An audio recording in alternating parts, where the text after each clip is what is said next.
ففروا إلى الله إني لكم منه نذير مبين.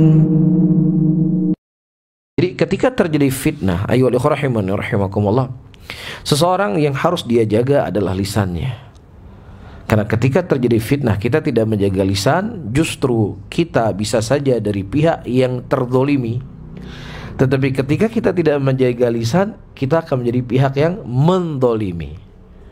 Ya, itu penting. Makanya dari kefakihan sebagian sahabat Rasulullah SAW ketika terjadi perselisihan di antara Ali bin Abi Thalib dengan Aisyah radhiyallahu taala anha, ada di antara mereka yang tidak mau terlibat, bahkan mereka tidak berkomentar sama sekali. Padahal di situ ada Ali bin Abi Thalib, pemimpin pada waktu itu, dan khulafa ar-rasyidin Nabi Muhammad SAW, tapi mereka tidak mau ikut-ikutan, mereka diam. Makanya sikap sebagian sahabat Rasulullah SAW pada waktu itu dipuji dan disanjung oleh para ulama. Padahal kalau seandainya mereka berbicara dengan keilmuannya mereka, dengan ketakwaannya mereka, pasti akan memberikan hal yang positif di tengah-tengah masyarakat atau perselisihan pada waktu itu. Tapi mereka merasa kalau saya berbicara justru akan menjadi mudarat yang lebih besar. Nah kita sekarang, ayyuhal ikhwah rahimani wa rahimakumullah, apapun fitnah yang terjadi, terkadang kita selalu jadi juru bicaranya. Kita selalu jadi juru bicara, padahal ilmu kita itu pas-pasan, takwa kita juga pas-pasan, amalan kita kadang suka minus, bukan banyak nambah, suka minus.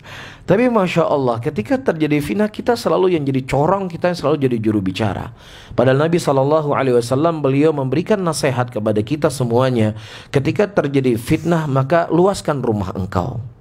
Luaskan apa? Rumah engkau, maksudnya jangan banyak terlibat di dalam apapun pembicaraan, tapi kita lebih berada di rumah. Cuman masalahnya di zaman sekarang Nabi SAW di sini beliau berbicara ilahnya itu bukan duduk di rumah saja, tapi apa saja yang membuat kita bisa berbicara, dan berbicaraan itu akan memberikan efek yang jelek di tengah-tengah apinya fitnah, maka kita tutup, masuk dalam keumuman hadis yang dikhabarkan oleh Nabi SAW. Kenapa ayyuhal ikhwah?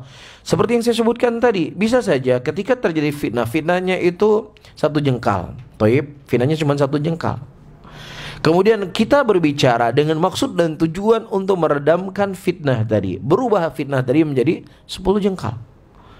Toib. Nah yang kedua, terkadang di tengah-tengah fitnah, ya, dan kemudian kita terlalu banyak berbicara, kadang-kadang itu bisa menghilangkan amalan kita. Gimana maksudnya? Ya, terjadi pertikaian, terjadi fitnah atau ya, perdebatan atau perselisihan lain sebagainya. Mau tidak mau ketika terjadi perselisihan kita kan harus menyebutkan saya ini, saya ini, saya ini, saya ini, saya ini. Saya telah melakukan ini, saya telah melakukan ini, saya telah melakukan ini. Seharusnya apa yang dia lakukan itu akan menjadi timbangan amalan kebaikan yang bisa dia lihat nanti di hadapan Allah, yang seharusnya membuat dia tersenyum ketika Allah menimbang besarnya pengorbanan yang telah dia lakukan. Tetapi ketika dia mengungkit-ungkit, tidak ada maslahat untuk dia mengungkit-ungkit, ayyuhal ikhwah rahimani wa rahimakumullah, hanya sekedar untuk eksis di fitnah. Ya akhirnya subhanallah, fitnahnya nggak selesai, amalannya hancur semuanya. Ya karena kita manusia saya dan kita semua adalah manusia yang terkadang kita tidak bisa mengontrol apa yang kita bicarakan. Ya karena minimnya ilmu kita dan ya sedikitnya takwa kita.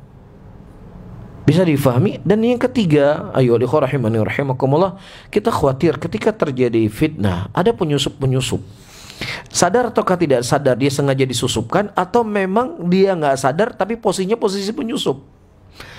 Ya, untuk melempar api di tengah-tengah umat Islam, melempar api di tengah-tengah komunitas dengan maksud dan tujuan saya ingin memberikan nasihat, saya ingin memberikan taujihat dan yang semisalnya dan semisalnya. Makanya Nabi SAW mengatakan dalam hadisnya, inna sa'ida, sesungguhnya orang yang sukses adalah orang yang menjauhi fitnah. Berat nggak? Berat. Ya, kita pinginnya selalu eksis. Ya, kita pinginnya selalu sebagai juru bicara. Ya karena itu memang tabiat kita manusia. Namun tabiat kita yang itu kita sadari akan menjatuhkan kita dari hal-hal yang tidak akan ya bermanfaat untuk diri kita, para hadirin dan hadirat rahimani rahimakumullah, maka kita jauhi. Atau seperti yang saya sebutkan tadi, kita di pihak terdolimi, faham? Kemudian kita menjadi pihak yang mendolimi. Allah Subhanahu wa taala menyebutkan sebuah ayat dalam Al-Qur'an. Kalau seandainya ada orang berbuat jelek kepadamu, berbuat zalim kepadamu, maka balaslah kezaliman tersebut yang semisal dengannya. Taib. Allah memberikan batasan semisal, tidak boleh berlebih-lebihan. Nah, kita misalnya pihak terzalimi, kita pihak terzalimi. Taib. Tetapi ketika kita tidak bisa menjaga lisan kita, kita tidak bisa menjaga tangan kita dengan tulisan-tulisan atau yang semisalnya, yang tadinya kita pihak terzalimi, tetapi ketika yang kita bicarakan itu terlalu berlebih-lebihan, iya, apa yang kita komentari itu sesuatu yang di luar batas dari kesalahan orang yang menzalimi kita tadi, berubah nggak akhirnya? Berubah, kita menjadi pihak yang menzalimi. Apalagi lagi-lagi saya katakan, kita tidak semulia sahabat Rasulullah sallallahu alaihi wasallam. Wa ma arsalna min qablika illa rijalan nuhi ilaihim fas'alu ahla adh-dhikri in kuntum la ta'lamun bil bayyinati waz-zubur wa anzalna ilayka adh-dhikra litubayyana lin-nasi ma nuzzila ilayhim wa la'allahum yatafakkarun. أفمن الذين مكروا السيئات أن يخسف الله بهم الأرض أو يأتيهم العذاب من حيث لا يشعرون أو يأخذهم في تقلبهم فما هم بمعجزين أو يأخذهم على تخوف فإن ربكم لرؤوف رحيم.